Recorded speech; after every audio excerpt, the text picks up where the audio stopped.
How did you end up at Clemson when you were one of the, if not, we were the top prospect in the state, one of the top in the nation?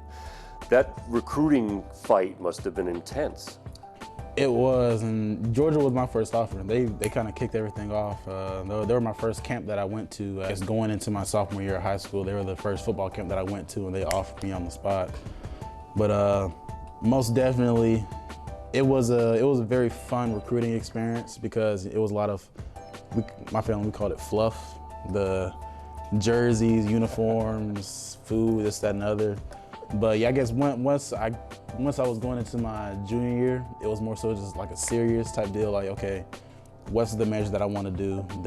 And it was engineering. Do they have a good engineering field? What type of scheme do they run? Who are the players that are there? You know, really mapping everything out. And really, once it came down to it, Clemson was just that #1 school that I wanted to go to, and went out on top. How much a part of that was Dabo Swinney? The culture that Dabo teaches, he is a Christ first type of person, and he does not hide it, and you know, I like that about him. My coach is the same way. Me and my coach have kind of the same demeanor. We're really laid back, very observant people, but you know, very personable. That's what I liked about him. And then just the culture in Clemson in general, it can't beat it, honestly. You played in an incredible college football atmosphere at Clemson. When you go to other stadiums, does that make you appreciate more the uniqueness of what goes on with the Clemson Tigers? For sure. Stadiums, cultures, everything. It makes me appreciate everything about the Clemson culture, honestly. It's the fan base there. They're second to none, in my opinion. Always had our back, regardless of how our season was going.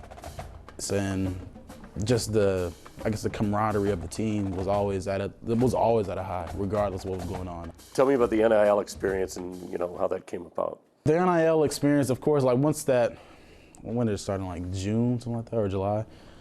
It was big news, big national news, and at first, at one point, I did admit to my coach and my family, like, oh, this is kind of stressful because it's a lot of people like coming at me left and right, and it got to a point where I was just like, man, I just want to play football. Once I just, focus on what I needed to focus on, which was football in school, and just kind of put that to the side. And I guess the right NIL deals kind of came to me, and it was easy. So it was really just one of those things that I just needed to put to the side at first, and then the right NIL deals kind of came to me later. How much of serendipity or fate do you ascribe to with playing on an orange team, Tigers, Bengals, they get drafted, that there was some divine meaning to all this and where you ended up? I think so, because I tell people all the time the culture in Clemson compared to the culture here in Cincinnati is literally the exact same. Because I could tell as soon as I came here on my 30th visit before I was drafted, they put their players first. And if you want a winning team, you got to put your players first for them to play at their best, to want to play together at their best. And that's how you create a winning team. And I felt that, I saw that's what they do. And I knew what type of culture I was going into.